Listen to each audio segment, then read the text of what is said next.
अस्सलाम वालेकुम वरहमतुल्लाहि वबरकातुह। अक्सर लोग पूछते रहते हैं फुल बहरी के लिए कुछ बरस के लिए, तो मेरे तजर्बे में कोई खातर खा अच्छी चीज़ नहीं है।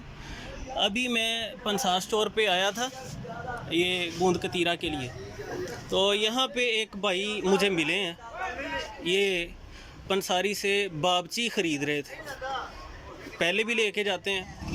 तो इनसे पूछा गया कि ये किस लिए आप लेके जा रहे हैं, तो इन्होंने बताया कि ये फुल बहरी के लिए मैं लेके गया हूँ और इससे बहुत फ़ायदा हुआ। तीन चीज़ें हैं। तीन चीज़ें हैं, कौन कौन सी?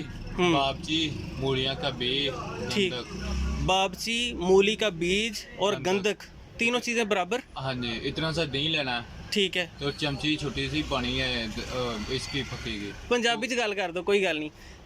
मूली दा बी, मूलियां दे बीज, बाबची, गंधक, बाबची, तीने चीज़ां लैके कुट के बराबर वजन च लईयां, कुट लियां, पीस लियां, तोला तोला लैनी है तीने चीज़ें। तीने चीज़ां तोला तोला लैनियां ने। इन्ना दही लैके, ठीक है, चमची ओदी पानी है पक्की दी, ठीक है, कुटे होए दी। हाँ जी, ठीक है। ते दही दे विच मिक्स करके लानी सारे जिसम दे। ठीक है। सारे चिट्टे सी। अच्छा, अगे सारे चिट्टे सी। हाँ जी, हुण काले हुंदे पे सारे। तकरीबन कितनी देर होगी तुहानू इस्तेमाल करदे आ?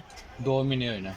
ते 2 महीनों ਦੇ ਵਿੱਚ यानी आ वाला एरिया वापस अपनी सही रंगत च आना शुरू हो गया। हाँ जी, हाँ होना। अच्छा, होर किथे किथे निशानात सारे जिस्म दे ਤੁਹਾਡੇ? हाँ जी, आ भी एक किड्डा सारा सिया देखो काले हुंदे पे। अच्छा, रोजाना यानी ਤੁਸੀਂ ਦਹੀਂ ਦੇ ਵਿੱਚ ਪਾ ਕੇ ਲਾ ਲੈਂਦੇ ਹੋ?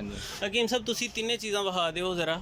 ਇਹ ਤੇ ਆ ਗਈ ਬਾਬਚੀ, ਮੈਂ ਲਾ ਕੇ ਨਾ ਸਵੇਰ 8 ਵਜੇ ਲਾ ਕੇ ਸੋਇਆ ਨਾ। ਠੀਕ ਹੈ। 3 ਵਜੇ ਬਾਅਦ ਚੋਂ ਖੇਤੀਬਾੜੀ ਦਾ ਕੰਮ ਕਰੀਦਾ ਤੇ ਫਿਰ अच्छा, सुबह 8 ਵਜੇ ਲਾ ਲੈਂਦੇ ਹੋ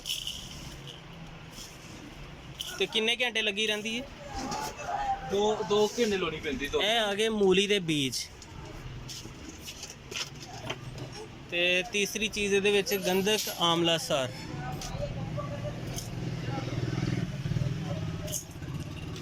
ठीक, सिंपल सा सादा सा नुस्खा है। तीनों चीज़ें पंसार स्टोर से आसानी से मिल जाती हैं और इसे आजमाने में कोई हर्ज नहीं है। भाई बता रहे हैं कि अल्हम्दुलिल्लाह उनके काफ़ी सारे जो है ना वो दाग ख़त्म होना शुरू हो गए हैं। ठीक है बेटा, अल्लाह ताला आपको मुकम्मल शिफा दे। इंशाल्लाह उम्मीद है कि इस वीडियो से दीगर लोगों को भी फ़ायदा पहुँचेगा।